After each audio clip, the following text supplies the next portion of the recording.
Just gonna bob my head. Yes, just gonna bob my head. Hello, hello, hello, and good afternoon, good evening. This is your makeup free, as usual, girl Danielle speaks. Um, it has been a long time since I've done one of these, and in fact, I looked back over some of my clips on my YouTube page, and I want to say it's probably been almost a year to the date. It's just been a whole lot going on behind the scenes, so I haven't had a chance to really do these, but hopefully and prayerfully we'll be able to pick back up on it. That is my hope. So, with that being said, today I'm going to start something that I've been wanting to do, but it hasn't really been procrastination. Again, it's just been situations and circumstances happening behind the scenes where I haven't been able to do it, which is I'm going to start inviting guests on here that I have actually ministered beside, or they have seen the ministry. You guys hear me talk about the ministry all the time, but like I said before, a lot of times the places that we go, we can't take cameras, so it turns into like a word of mouth thing, or it turns into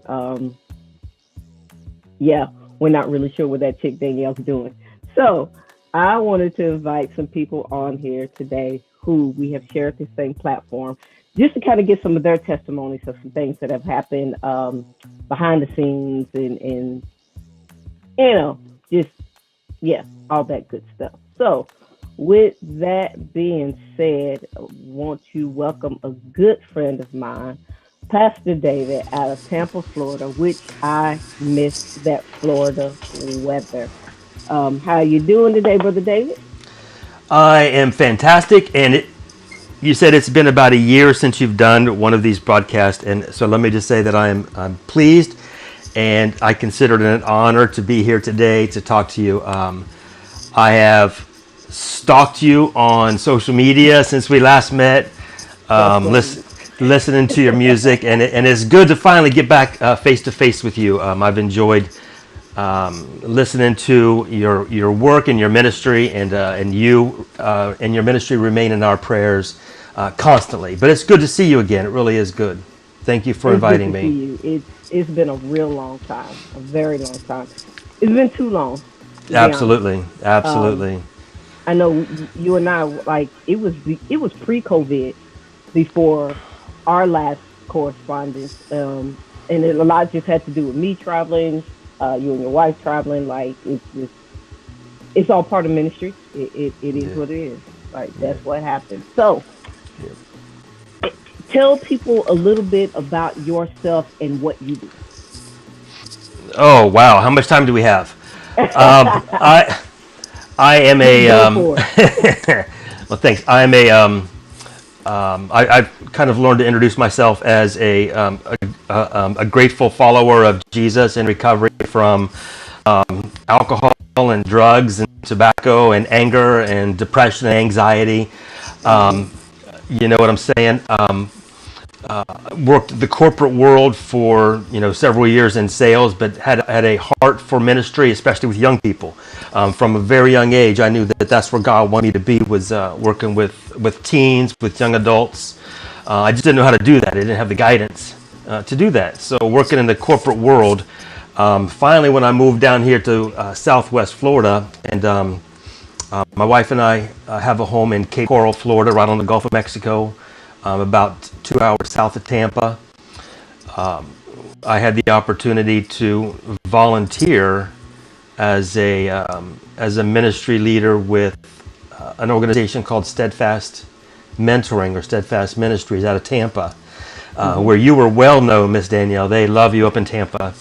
Um, and what we did as a team was our team would go into juvenile residential facilities and juvenile detention centers and just provide mentorship and provide support and give a little bit of hope through meals, through friendship and game nights, through Bible studies, Bible discussions, and through Sunday worship services and through special events. And our team did that for about 4 years. And I'll be straight honest with you, I get zero credit for anything that happened there. We had an incredible team of volunteers that would get up early on Sunday mornings. My wife she was just incredible at getting up, at the crack of dawn at 4 o'clock to make scrambled eggs for 40 or 50 servings, bacon and sausage gravy and biscuits, all those good things. And our volunteers would bring in breakfast, fruits and fruit salad and donuts, and we would just minister through breakfasts and then through Bible studies and teaching the Word. And then once in a while, we were able to bring down a special guest, and those were really, really special times. Those are memories that are going to stay with our young people for ages to come. Those were seeds that were planted that someday in glory we'll be able to see the fruits of those labors, Miss Danielle. Those were some really, really fantastic days. Since then, that where we served has shut the doors. They closed up for a while, so we were out of business. And then what happened to me is I got an opportunity to work with a company, a nonprofit company, that works with young people coming out of residential facilities. So now I'm a career services coordinator and mentor for teenagers that have been incarcerated all over the state of Florida, coming back home to Southwest Florida. And I serve like as a bridge or a transitional role to help these young people get jobs and get education, GED, job skill, life skills, and then mainly just support and a little bit of hope to get them over that hump and to get them into more of a productive member of society. And as an aside, I get to tell them a little bit about my faith. As we get to know one another, they get to hear my testimony. And it's just been a blessing. This is where I believe God has put me here. It's kind of like my sweet spot, you know what I mean? And I love every minute of it. So just out of curiosity, why is it important?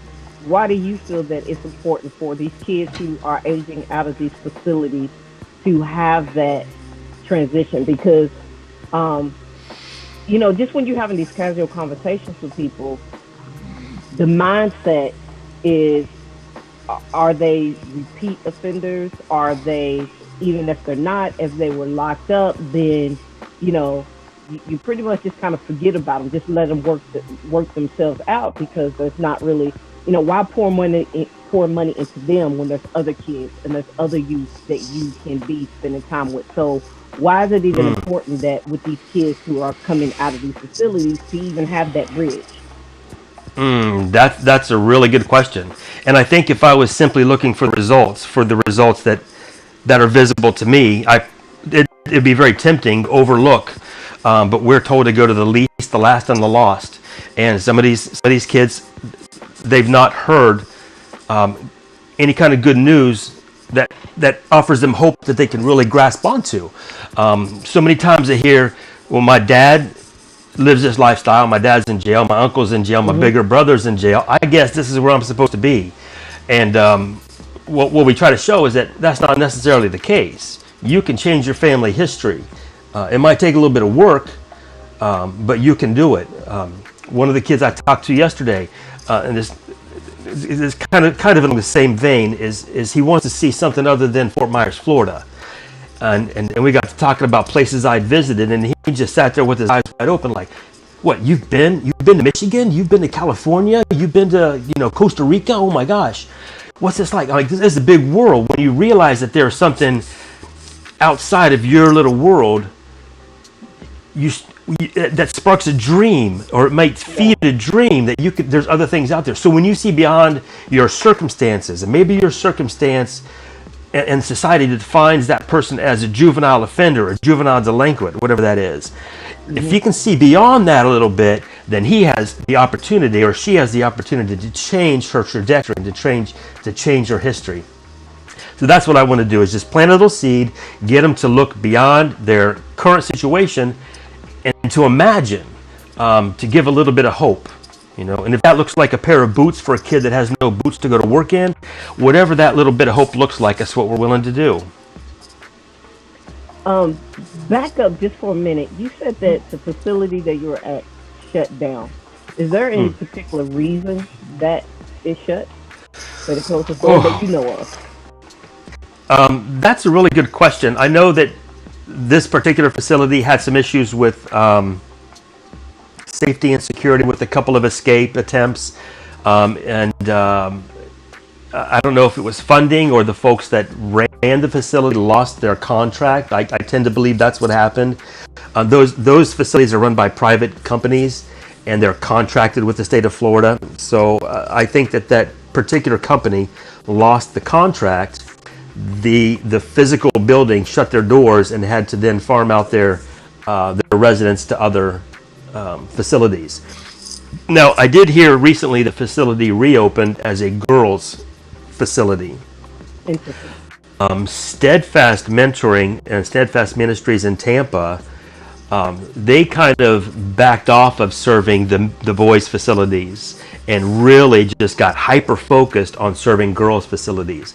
So I can see very soon that they would come back to Fort Myers and start serving this Fort Myers girls' facilities again. Yeah, Okay, well that's a good thing. yeah, That's an amazing yeah. thing. Um, so with going inside the facility, what are some of the what you can see as far as physical? I'm sorry, yeah, as far as physical results, because truthfully and honestly, we won't ever know the full results of, like you Yeah. said, what it is that we do. But with the people that you had coming in to minister, what were some of the highlights of the responses that you got from not only just the youth, but even from officers of ways that they were like, man, I really got it. Like, I really like that. Can we do it again? Can you give some examples of that? Yeah, absolutely. And that's really good insight, good question. Um, just a couple of examples. The facility has been shut down for a year, so we haven't been inside the facility for over a year, Right. even pre-COVID. And the other day, my postal delivery guy, my mail person, was driving up, and I had to run out and catch him real quick. And I looked in, and it was one of the staff members from the facility, and Oh, he's like, "Hey, wow. I remember you from Grace Church. I remember you from the jail. Yeah, you guys did good work when you bringing in the music and stuff." So we got to sit there and talk to each other. So if you live in Cape Coral and your mail was late that day, it's my fault. I was holding the guy up as we were having a little. So yeah, it's nice to meet people, to see them again, and how they're still in ministry, still loving the Lord, still loving kids. Um, the kids, the kids that we meet, once they kind of graduate, we tend to lose touch with them for the most part. And here's where I want to kind of get serious a little bit. There's a young man that we met in the facility as a 16-year-old. He is now 21, Mm, 22, and okay. he's in jail in Hollywood, Florida, on some very serious charges, Wow. and he's going to be there for a while. Good news is that the seeds that we planted are still able to produce and are still producing. He stays in touch with me. I was his mentor in the juvenile facility, and we still stay in touch through mail and through phone calls. And his dream is, when he gets out, is to come back to Fort Myers and minister to and mentor young kids who are locked up in the system, to kind of divert them from going the same route that he went.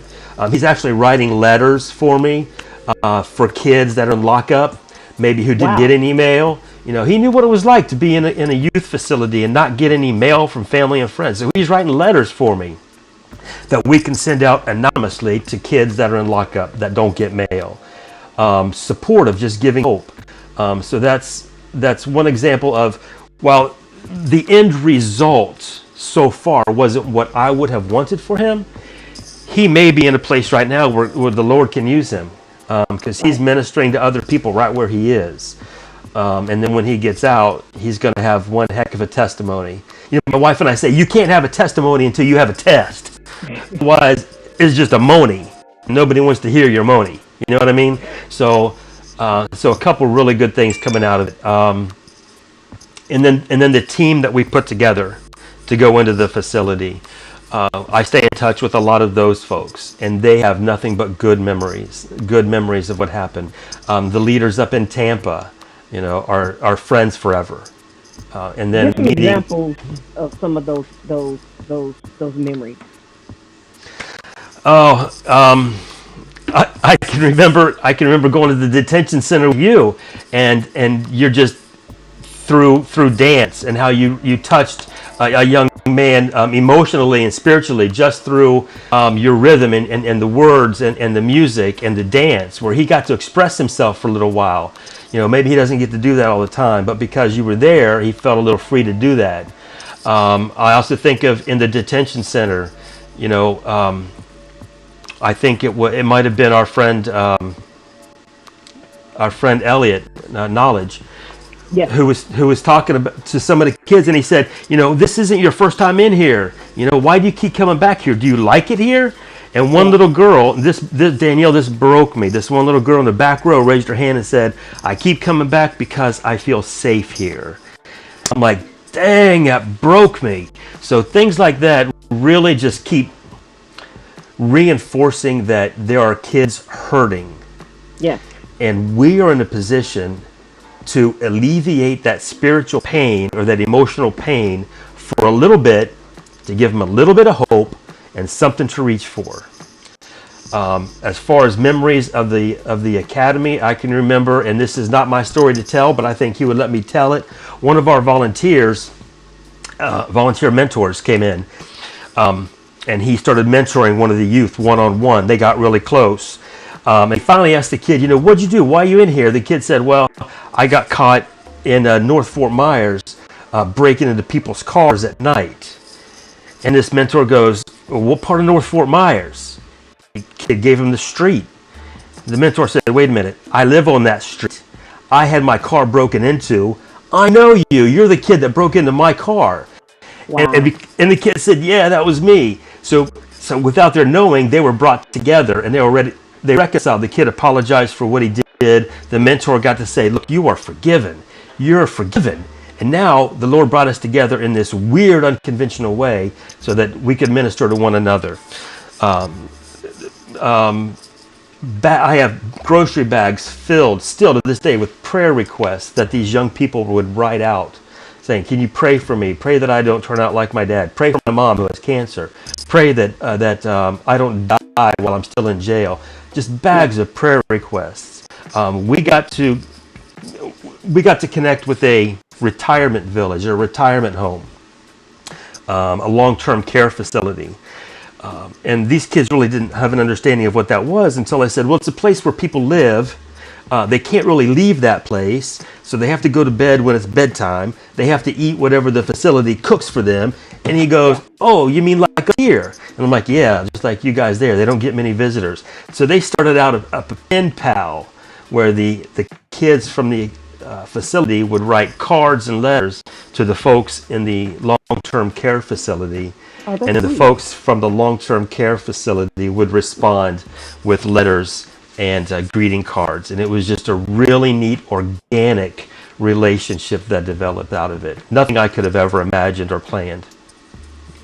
So right now, do you or have you heard of a lot of ministries that still go inside the facilities and talk to the youth or anything like that?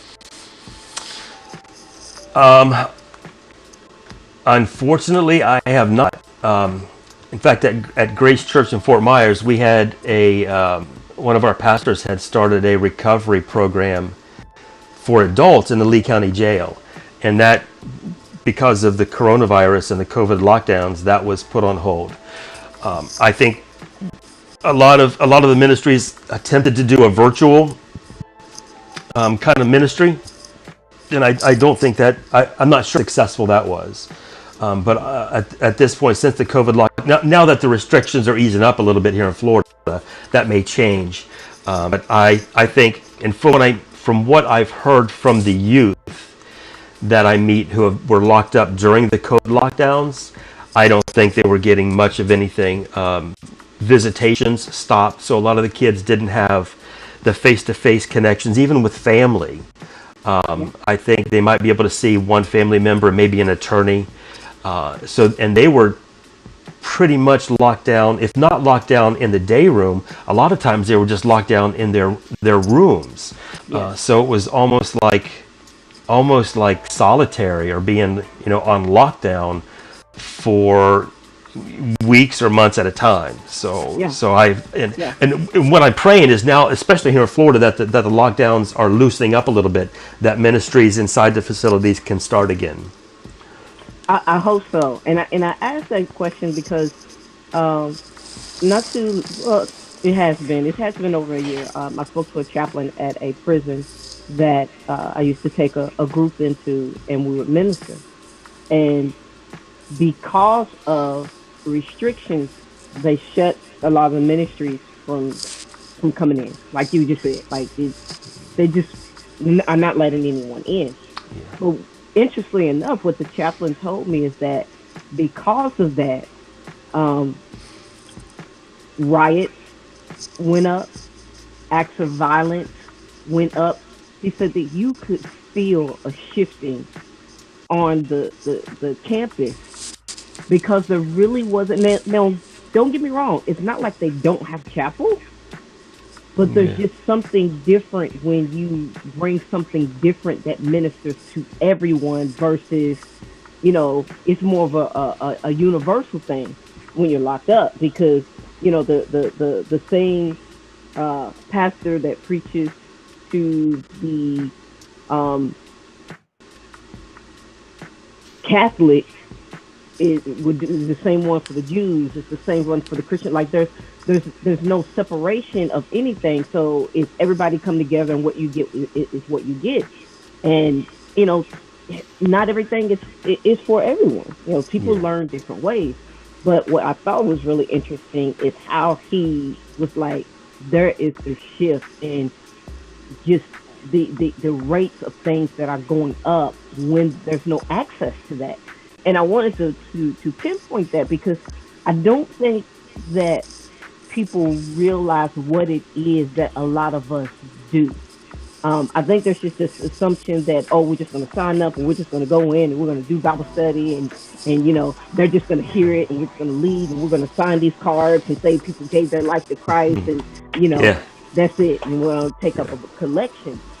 However, you and your wife, y'all been doing this for a while. What are the dynamics of ministering going in there versus you haven't been for a while and then you talk Yeah. to someone and they're like, let me tell you why this is missed. Um, Yeah. Kind of respond to that in the examples, even if you have any. Yeah, that's a good question. The When we do Bible study or a Bible discussion in a facility, we had to kind of learn on the fly because, like you said, we learned how to do a Bible study, and usually we learn how to do Bible study with church kids, with kids that want to be where they are.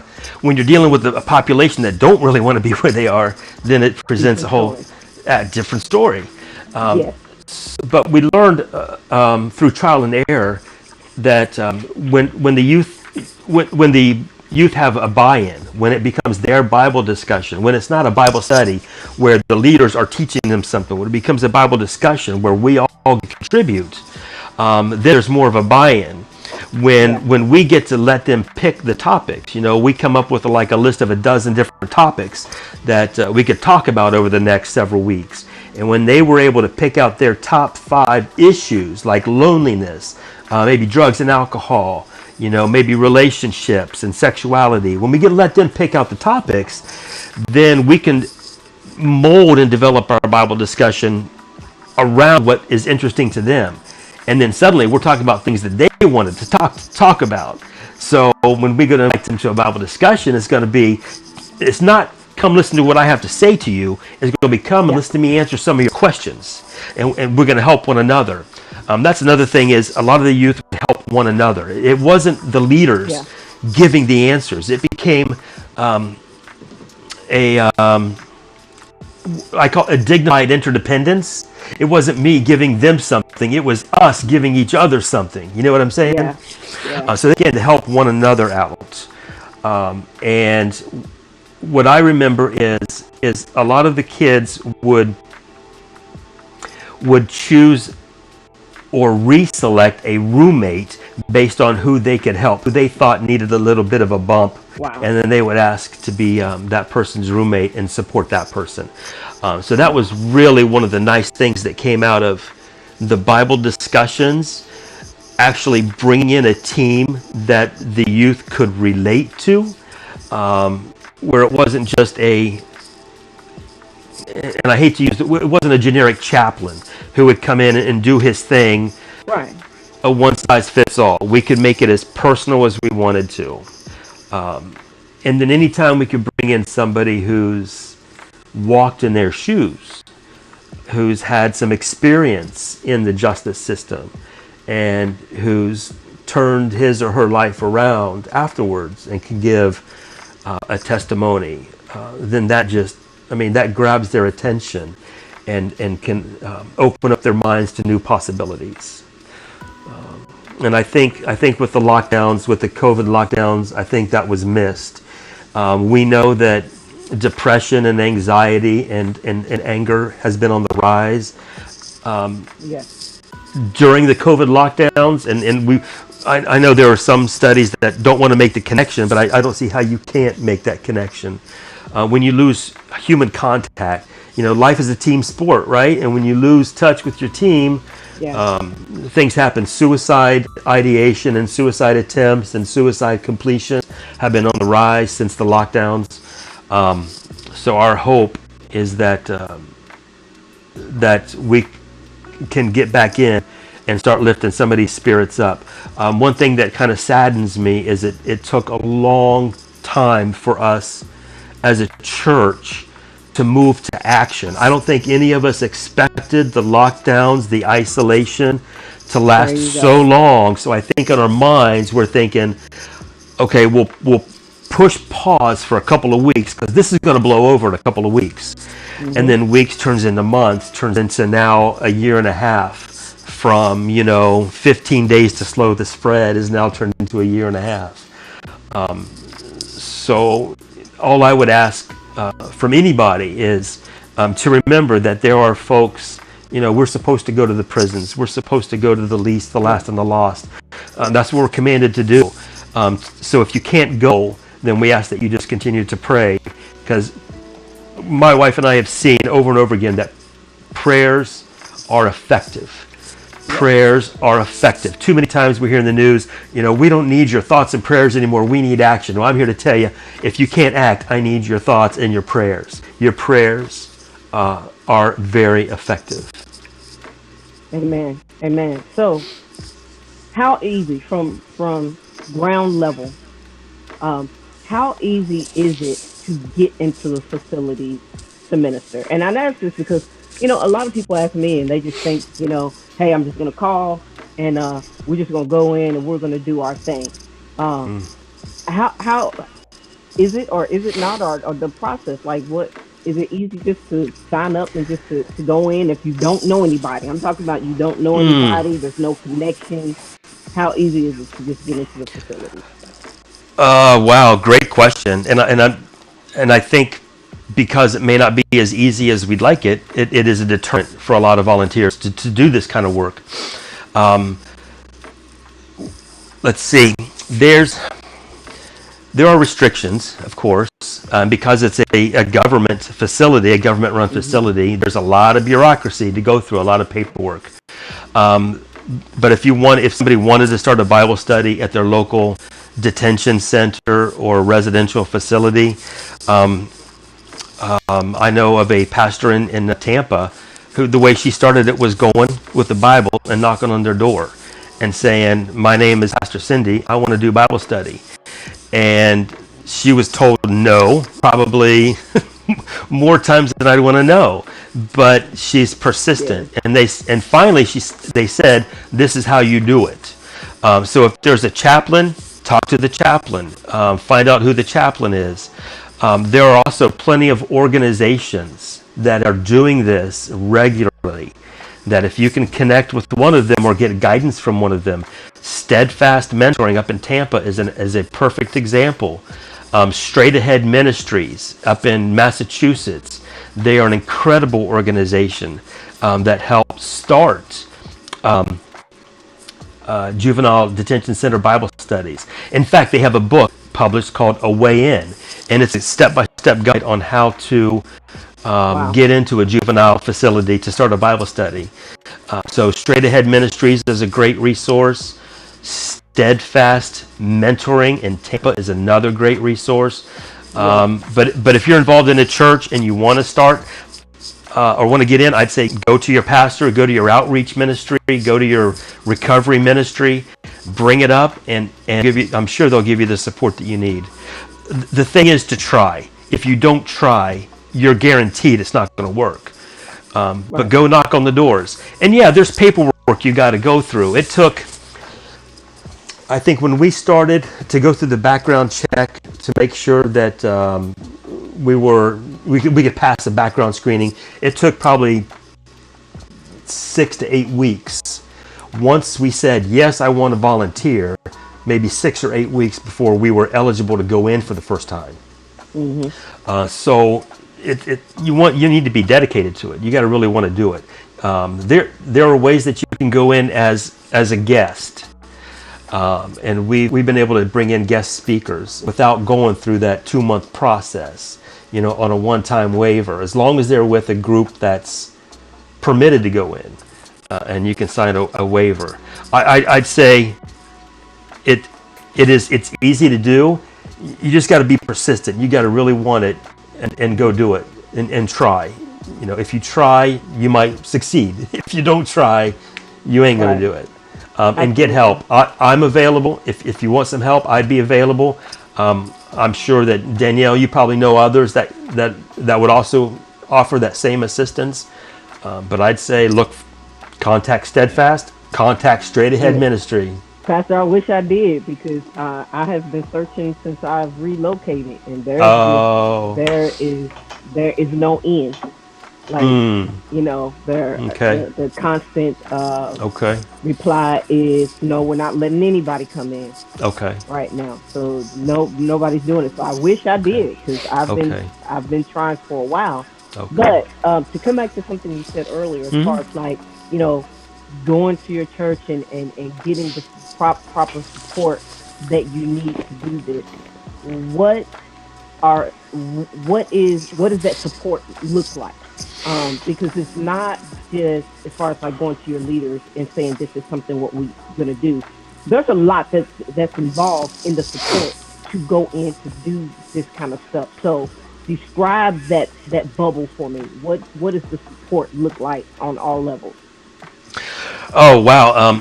When we started it was a three-legged stool. It was get a team that can go, get a team that can give, and get a team that can pray. So we wanted folks that can go in, that would volunteer to do the work. And when we launched it, we had a team of about 80 individuals that wanted to go in. Wow. If you can't go, then we asked for you to give some financial, because there's going to wind up being, there could wind up being some expense, especially if you want to, if you want to blow this ministry up and do Christmas gifts and do special events with the kids, or want to buy Bibles for everybody, then there might be a little bit of an expense. So if you can't go, at least give. And if you can't go and give, man, your prayers are always appreciated. I'd say go to your church leader, your church pastor, and say, this has been laid on my heart to go and preach to the least, the last, and the lost, those that are young people that are in lockup, and see what kind of response you get. And honestly, if it's laid on your heart to do this, if this is a passion, and you meet with any resistance, all that means is that you're on the right track. Don't let it stop you. Any resistance you get is from the evil one. So when you feel that resistance, rest assured you did something right, and don't give up. There are people, more than likely, there are others who have that same burden that you do. And when you make it known that you have this laid on your heart to do it, you're going to encourage other people who feel the same way to come and speak to you. That's the best advice I could give. The support that you're going to need is people who have a heart for ministry, who have a heart for reaching those that can use a little bit of hope. Okay, and that are willing to do the paperwork, because there's paperwork involved.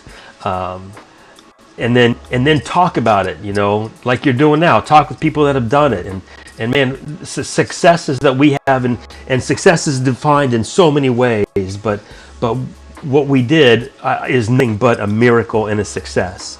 So the stories that you're going to have, the stories that are going to be shared up in glory one day, whatever resistance you meet, whatever obstacles you overcome, it's going to be so worth it in the very end. To know that there's one kid that you touched. You don't know how many generations are going to be affected by that one young person that you talk to. Absolutely. You're changing the life story. So I say do it. Youth ministry is important, but reaching out to kids that who many times, due to circumstances beyond their control, are at a disadvantage. And when you can give them a little hope and empower them to change their lives, man, that's miraculous. That's a miracle.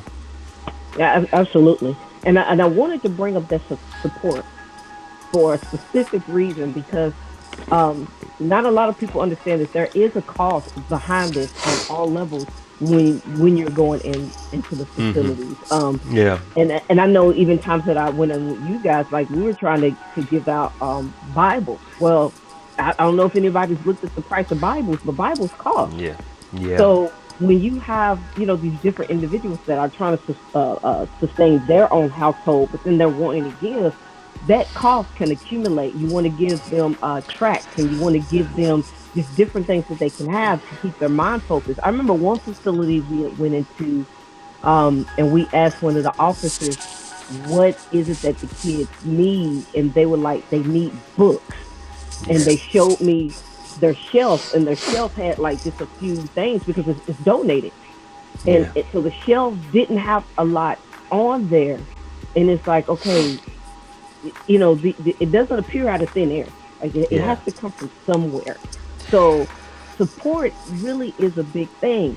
But not only that, I just recently had a chaplain from Texas reach out to me this year. Awesome. And he said, hey, Minister Danielle, like, are you guys still ministering? And I was like, yes, sir, but I'm not in that same area again. And he was like, don't worry, I'm not in that area either. I'm in Texas, because he was in Florida. So the need is still there, but here's the thing to that. There are people who, when your ministry is really, really effective, they want to send for you, but they may not even have the finances to send for you, because this is not something we get paid to do. Right. It's a volunteer thing, which is why the cost accumulates.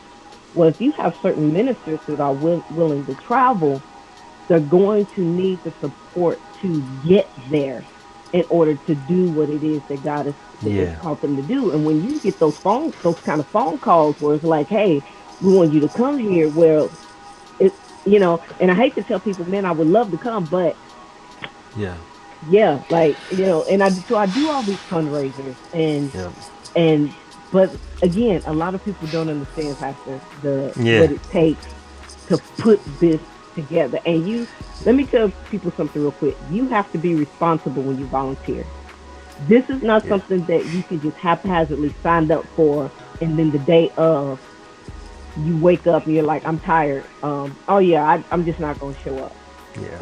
Because the amount of paperwork and the clearance that has to go through, that not only does it not look good, but some places are looking for excuses not to let us in. Yeah. Absolutely. So just haphazardly not showing up Yeah. can give them the excuse that they need. Certainly. To say no. So if you're going to show up, show up. Yep. Be present. You can't halfway do this thing. No. So if you're listening and you've been wondering or have been thinking that, you know, maybe this is not an area that needs support, we're telling you now, It the does. support is needed.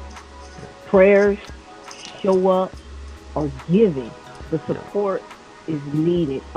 As the doors are opening back up, um, there are a lot of ministries and a lot of churches that have just fallen off. Like this is not the area of concentration anymore, and it's almost like a out of sight, out of mind thing. They're like, okay, well, we've moved on to other areas because we are, uh, because a lot of things fell off with COVID. Like a lot of members dropped off and everything. So Yeah. the Yeah. focus is more on we got to get people in the building, but there's still a lot that's happening Yeah. outside the building. Um, Even when you had mentioned earlier about the streaming, it's not just as easy to stream when we're talking Mm-mm. about these facilities because you know they lose privileges and there's just so many different things behind the scenes that can happen where streaming is just not Yeah. necessarily an option. Um, to whereas going in, you get to make it more personal because the youth can Yeah. see you on television. It's like, okay, well, it's TV time. Yeah. You know, I can space out if Yep. they want to. It's Absolutely. harder to do that when you're face to face with them Yeah. and you're looking at them and you get to hear Yeah. their stories. And I remember one time, Brother David, we went into a facility where one of the guards was, I mean, like when we first went in there, they were like, man, these people are corny. Like Yeah. we like, why are they even here? Yeah. But by the time we left, they had gotten ministered to. So Yeah. when we show up, we're not just ministering to the youth. No, absolutely not. No, you're ministering to the staff, and to one another. Hmm. You know, each other. The volunteers are ministering. Yeah, we ended up having a ton of support from the staff, from the floor staff, and from the leadership staff, to the point where they were actually putting some of the kids in vans and bringing them to our physical church for like recovery, Yeah. recovery ministry.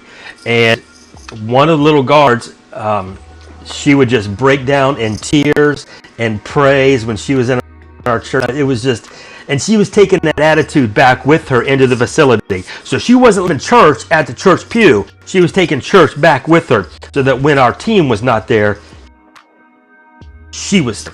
Uh, that that was kind of a side effect, was now we were helping make ministers out of the staff who were there full time. Yes. Yes. That is so important, Brother David. Um, when you first connected, or verse, now switch it around. When I first connected with the ministry that you was involved in at that time, did you have any expectations at all? I mean, because you didn't know us. Like, you know, I just No, came in with the team, and they were like, nah, yeah, they're just showing up. You know. yeah. Um, did you first question? Did you have any expectations? The second question is, how did you feel afterwards or doing what it is that we do? Wow, you're making me think back now. Um, I had heard good things about denoted poetry ministries and Danielle Speaks through my contacts in Tampa. Hmm. But I had no idea who you were. I had none. I was totally, out of the loop. But they said, if you can get it, if you can get them down there and get a guest in there, do it. So I said, all right, we'll try it. We'll see what happens. I'm willing to experiment and see what happens. So I really had no idea what you. And I hate to admit this, but I really had very little clue as to what we were getting into. And Whether that was good or probably bad thing. that was probably painfully obvious when I met you. No, I invited you back, and I would have you back. I would have y'all back over and over again. I mean, I fell in love with your spirit. I fell in love with the music. I fell in love with your testimony, and most of all, I see the way the young people respond to you, and that was that was the deal. That was it. That I was sold when I saw the way that you ministered to those young people, the way they responded to you. And so that like the second time you came back, one of the kids was making requests. He was like, I heard one of your songs. Can you do, I got my belt on, I got my helmet. Can you do that one? And I'm like, dude, how do you know her music? I know her better than you do, and you know her music. I mean, come on.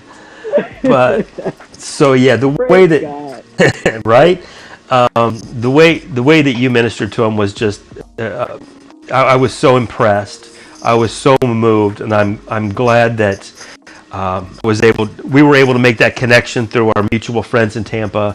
So glad that you were able to come down to Southwest Florida and do what you do so well and touch the lives that you all touched.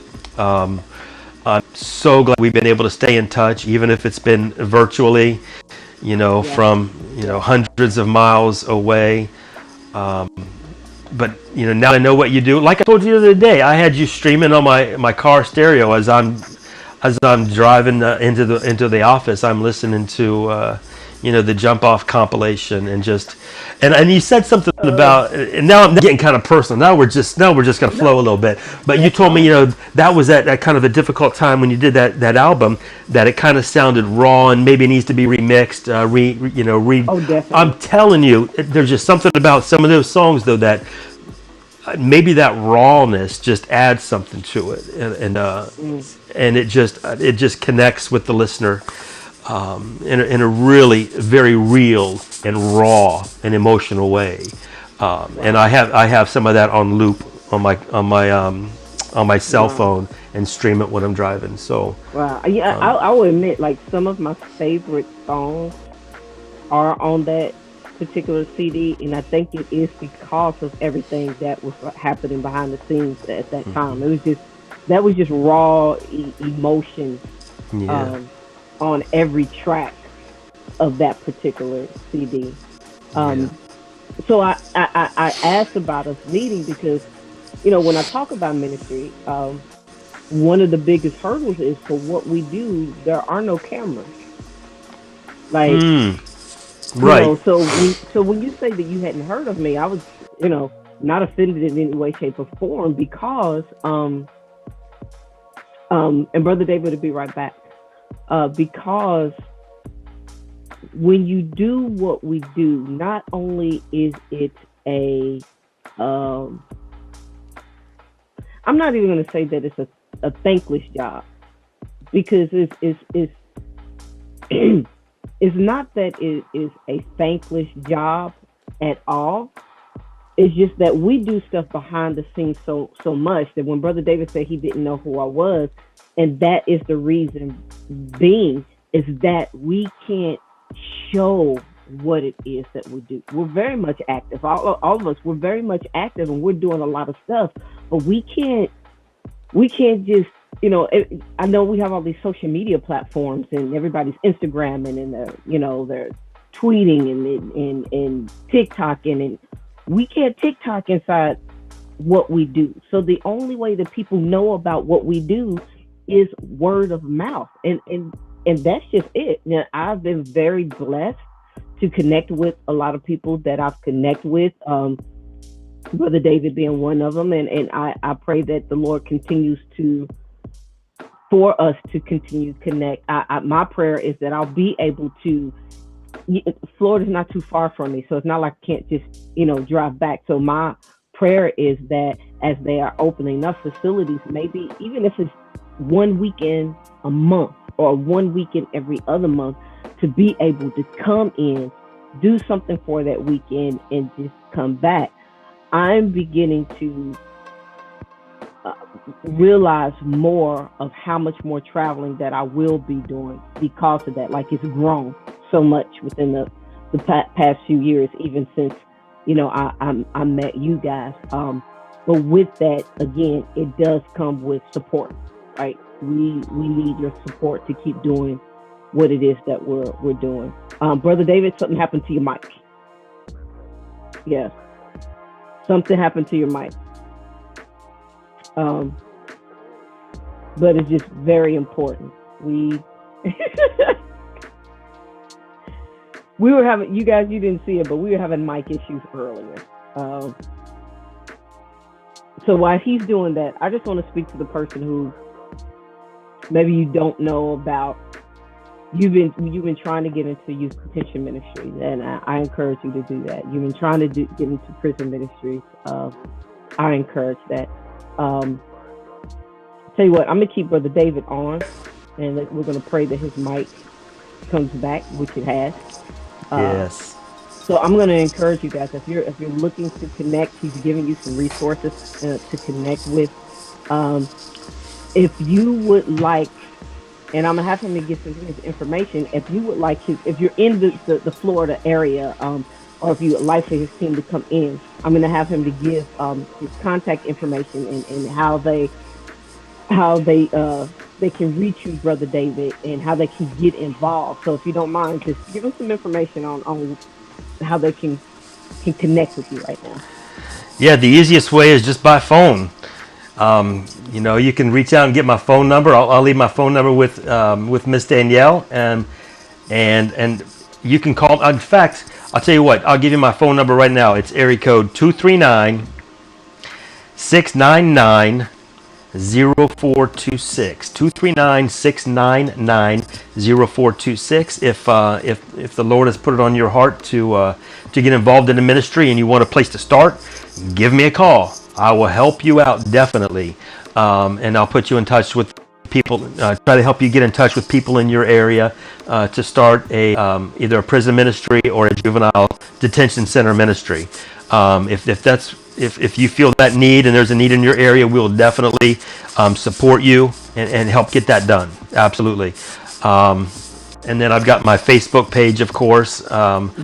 I don't even know what that is, though. I think it's like David and Susan Thompson or something. Yeah. Is that what it is? Yeah. We're corny. My wife and I share our Facebook page together. So I love it. I absolutely love it. I really do, because I love that she is so much a part of it. Like people may not see her as far as like face to face all the time, but she's very much a part of it. She's very active. And it goes back to what you said about the behind the scenes, the support. She's not someone to sit in front of camera and do an interview like this. But it would not have been nearly the ministry that it was if not for the support of my wife, Susan. She is a rock. On days when I felt like giving up, where I get so discouraged that I just want to throw in the towel, she's behind me going, yes, you can't do this. You can't do this. We're gonna get up and we're gonna scramble 80 eggs and we're gonna bake 5 pounds or 10 pounds of bacon. Come on, we got to do this. So I couldn't do it without her, and I give her all kinds of credit for it. She's amazing. I'm the one that's going to take the microphone and talk and not give it back. She's the one that's going to do the work behind the scenes and make sure that it's running smoothly. So if someone wanted to give, like somebody just watched this and they want to connect with you to give, what are some ways they can give? To give financially, we can make anonymous gifts to look up Steadfast Mentoring and bless them. They are a nonprofit located in Tampa, Florida, and they are fiscally responsible. They support several young ladies facilities throughout the state of Florida, and even now they're going cross-state, and they're hitting 3 or 4 different states. They might even be in Texas now, Ms. Danielle, but they are reaching out with their girls' facilities. Nice.